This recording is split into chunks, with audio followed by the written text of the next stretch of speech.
Boa noite, eu sou Antônio Caetano e você está no Café nas Nuvens. E este é mais um vídeo da playlist Pensando Alto.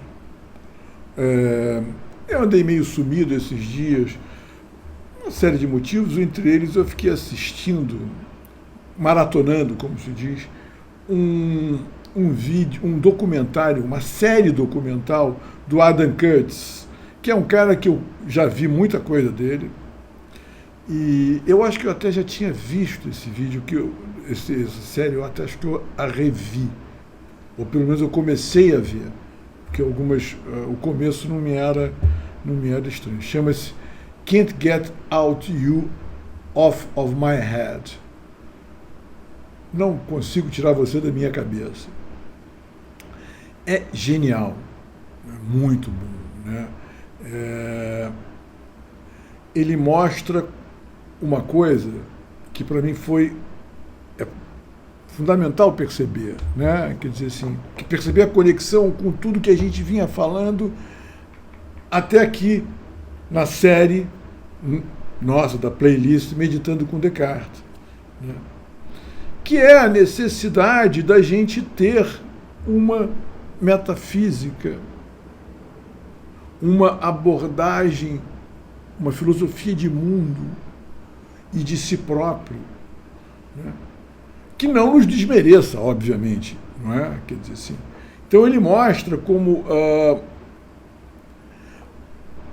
a ciência produz ou tem produzido visões do homem, interpretações de como o homem pensa, sente e age, que favorecem a dominação.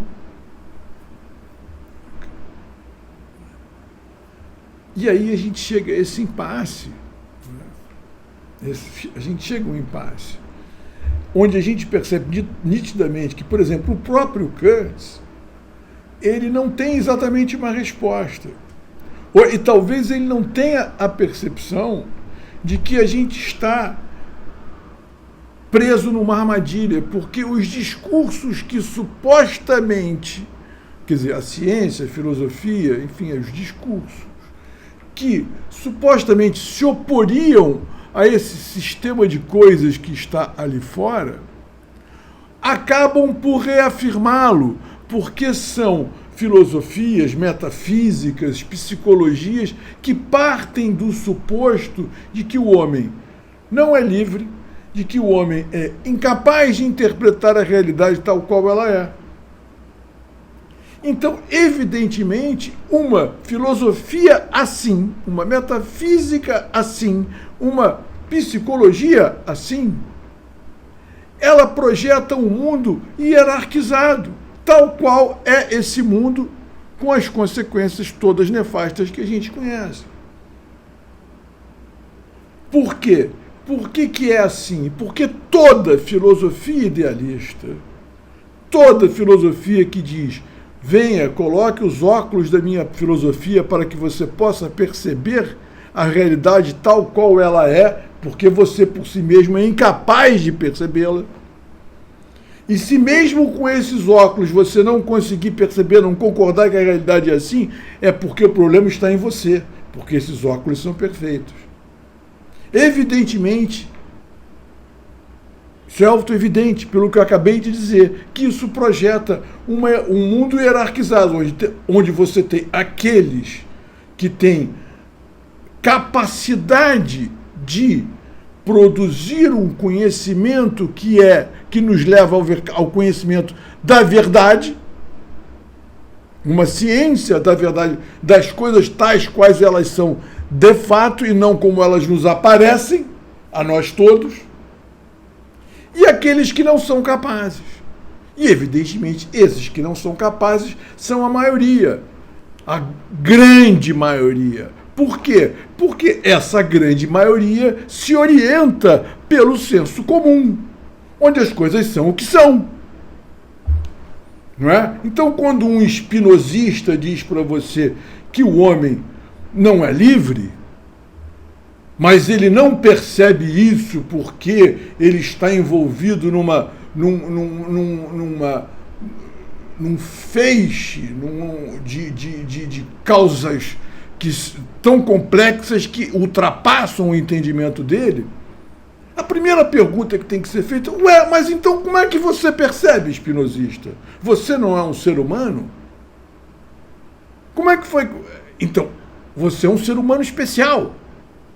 Melhor do que eu, que não concordo com você. Não é? Quando, vamos dizer assim, uma certa psicologia diz que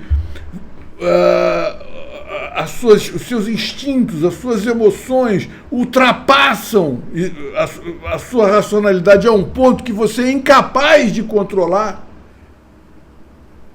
a si mesmo, as suas próprias emoções, o que está sendo dito é, que eu sou capaz de perceber isso e, portanto, sou melhor que você que não percebe.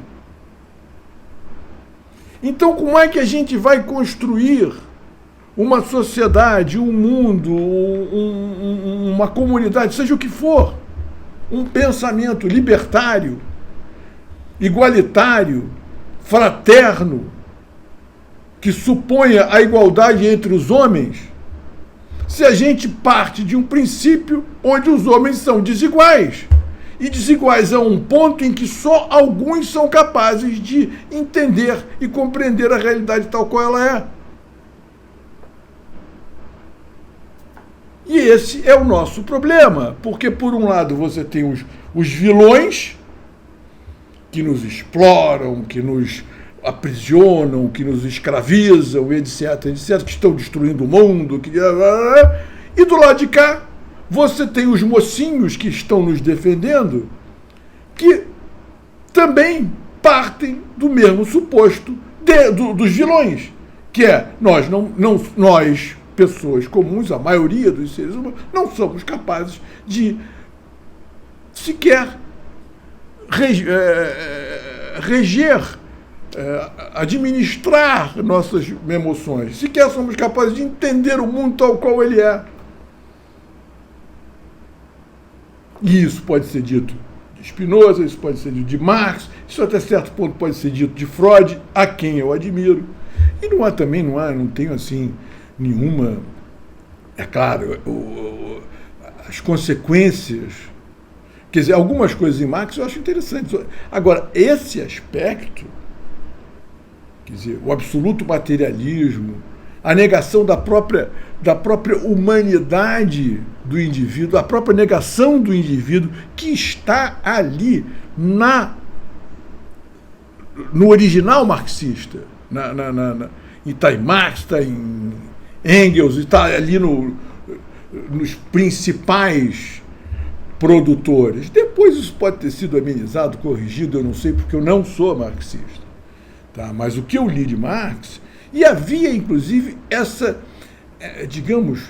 havia um júbilo inicial em se dizer que o homem novo que seria produzido pela Revolução, por incrível que pareça, esse homem novo saberia e se rejubilaria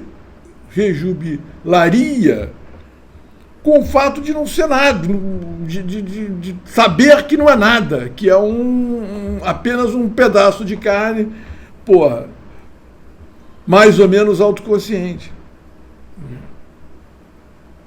Quer dizer, a gente leu, como eu li, eu me lembro da faculdade, assim, que a gente estudava esses pensadores pré- e pós-revolucionários, né?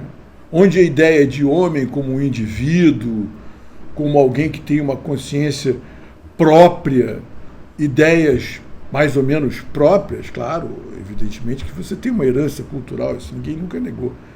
Isso era ridicularizado, né? Havia essa ideia de que, na verdade, quer dizer assim, todo o nosso pensamento que a gente chama de cultura, na verdade, é uma superestrutura ideológica que serve para justificar a dominação, né? E que quando você... Quer dizer, e que, inclusive, no que diz respeito à classe operária, isso aí meio que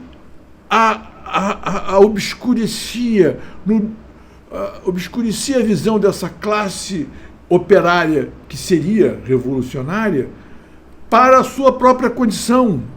Quer dizer, então, impedia que a classe operária adquirisse a consciência de classe que a conduziria à revolução. Por isso, a necessidade de quê? De uma vanguarda. Então você tem sempre uma vanguarda, você tem sempre aqueles caras que são capazes de enxergar a realidade tal qual ela é e que vão nos levar adiante, vão nos levar para um futuro melhor. Isso está presente hoje, tá? Isso está presente hoje. Já estou eu aqui batendo na minha cadeira, nos bracinhos, já fiz barulho. Isso também tem a ver com outro filme que eu resolvi assistir, porque eu estava muito de saco cheio também, porque é muito chocante. Os documentários do Kant são muito chocantes. Hypernormalization, O Século do Ego, tudo isso você encontra por aí, no Stremio, encontra no YouTube, e vale muito a pena ver. Você vê esses documentários, você fica uma certa dificuldade de voltar a ver aquelas bobagenzinhas de Netflix e tal, que a gente acaba consumindo no do fim da noite, né? Para empobrecimento do nosso espírito, né? Aí eu resolvi ver, por implicância, o Som da Liberdade, The Sound of Freedom, né? Que sofreu uma campanha horrorosa, porque associaram o filme ao QAnon, ao Trump, aquela direita maluca de lá e daqui, e que, de fato, digamos, tomou o filme para si. Isso é fato. Mas o filme é muito bom, o filme é interessante, e o filme nos coloca diante de uma questão que devia ser a questão primeira, mais do que qualquer, eu acho que até mais do que as questões que hoje nos mobilizam tanto, que são as questões climáticas, que eu não quero entrar aqui na discussão disso agora, né? Que é o sofrimento hoje, imediato, de milhões de pessoas, mulheres, crianças, adolescentes, sabe? E que a gente não quer ver, ou finge não ver. E aí também teve isso. Eu fiquei muito impressionado com isso. Eu falei, mas o filme é bom. O filme não tem nada a ver, o cara não tece nenhuma teoria conspiratória a respeito das origens ou finalidade dessa rede que existe de tráfico de pessoas, inclusive crianças, para fins sexuais, sabe? Mas tem de tudo, tem de tudo. Tem desde trabalho escravo, puro e simples, prostituição de adultos, né, até de crianças. Crianças. E a gente está ali preocupado. Eu acho que a gente está se preocupando demais com o futuro. O futuro dos nossos filhos, como será, temos que ver aí. E estamos deixando de nos preocupar com nossos irmãos presentes. Não haverá futuro assim. E aí eu tive aqui que eu também não tenho escrito, né? Eu tenho escrito, e quando eu digo que não tenho escrito, que significa que inclusive não tenho escrito notas, porque às vezes eu escrevo e não publico, eu publico depois, né? Mas teve um dia que eu comecei a escrever uma crônica assim, porque as crônicas começam mentalmente, né? Por conta da chuva, começou a chover, uma chuva gostosa, aquela chuva que eu amo. Eu amo chuva, sobretudo no verão, aquela chuva violenta que levanta aquele ar, aquele cheiro de pedra que se esfria, pedra quente que esfria, sabe, aquele cheiro mineral, aquilo me encanta, para dizer o mínimo, né? Só que nesse dia eu comecei a pensar nos meus amigos, né? No Masa, que é o cara que toca reggae ali na esquina, que é um cara que vive da mão para a boca. Se ele não ganhar ali daqueles dinheiro suficiente para comer e para pagar a hospedaria, ele não vai dormir na praia, né? Aí lembrei do Luiz, que é um sujeito que me disse que já foi padeiro, mas aí por conta de uns maus passos na vida, acabou na rua. E que um dia desses, já deve ter algum tempo, aqui no aterro do Flamengo, encontrou uma pelo de arame de tamanho médio, largada numa moita, algum sujeito bacana, porque pelo de arame não é um cachorro barato, largou a pobre da bichinha lá, se livrou da bichinha numa moita do aterro do Flamengo. E ela foi achada por um morador de rua chamado Luiz, que a adotou e lhe deu o singelo nome de Charlotte. Né? E eu conheci o Luiz mendigando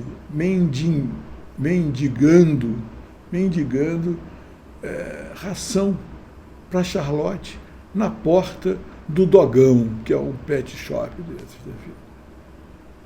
Aí começamos a conversar e tal. Aí depois dessas vezes eu já o encontrei várias vezes, eu tento sempre ajudar no que posso, né? A ele e a Charlotte. Mas eu tenho saído muito pouco por conta da minha coluna, né? Que por conta depois do piripaque, que eu não sei, algumas pessoas talvez saibam, quem não sabe, que visite o Café nas Nuvens para procurar lá Morrer ou Quase, que é uma crônica que eu escrevi, mas depois do piripaque que eu narro nessa crônica, eu tive que ficar meio de repouso, né, como se diz. Aí com esse repouso eu acabei não fazendo exercício e pela falta de exercício eu piorei da minha condição muscular e motora, e aí eu tenho saído muito pouco, né? Mas aí estava chovendo, eu comecei a pensar nesses meus amigos, queridos. Eu digo, onde estarão eles, né, com essa chuva, o desespero que deve bater nessas pessoas, né? Aí pensei, cara, uma coisa que me deixou realmente muito triste, né? Fiquei pensando, falei, cara, eu tenho um carro na garagem. O meu carro não está tomando chuva. Né? Isso significa que um objeto chamado carro é mais importante, tem mais valor do que um ser humano chamado Masa ou Luiz, ou mesmo de um bichinho chamado Charlotte, que por força, né, de sei lá exatamente o que, não são chamados para se abrigar da chuva nessa garagem.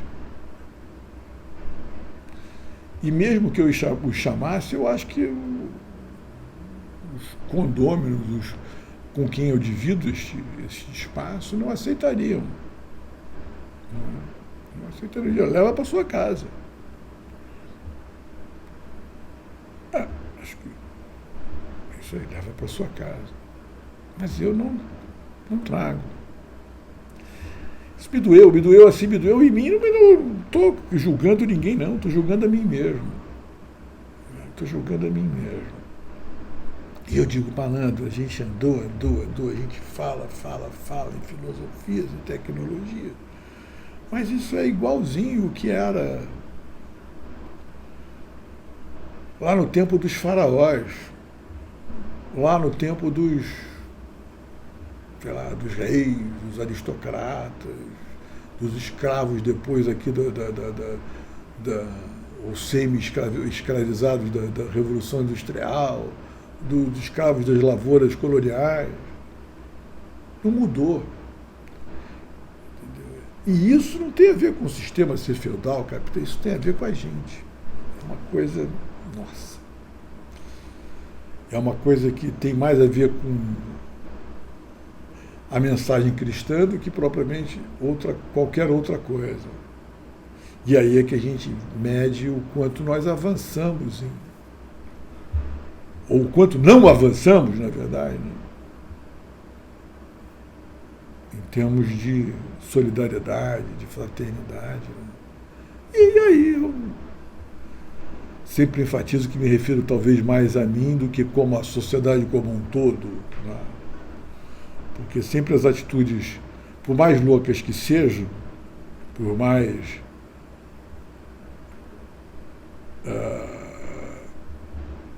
revoltantes para a maioria que possam parecer, por mais radicais, elas estão sempre aí à mão. Né? está muito preocupado com a chuva caída na cabeça das pessoas, traz elas para sua casa. Né? Mas eu não trago. Essa é a verdade. Não trouxe, pelo menos. Só fiquei aqui, acabei que não escrevi nem a crônica, nem nada. Né? Mas, enfim, por conta dessas coisas todas, foram filmes que eu assisti, séries, pensamentos um pouco sombrios. Né? Tem o lado dessas gatinhas maravilhosas ali, tá lá tal, né? Pena que a pequenininha, não sei, a Zenha, não sei onde é que tá, né? Nesse momento. Elas agora estão cada vez mais amigas, mais juntas, é muito engraçado. A tal ficou mais madura depois de ganhar uma irmã mais nova. É tão engraçado isso, cara. É tão engraçado. Como eles são parecidos conosco, né? Como eles são parecidos conosco. Para encerrar, uma das minhas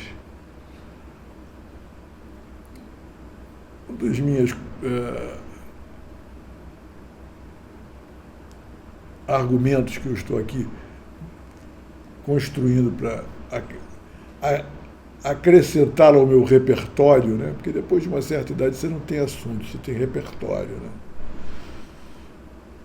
É o seguinte, eu tenho observado muito esses bichinhos, né? E é tão engraçado como é que quando você dá carinho, quando você dá segurança, os animais se tornam pessoas. Né? E isso vale para todo mundo, para todos os seres. Eu já não sei se eu já falei isso. Aí eu passei a dividir os seres viventes em animais e pessoas.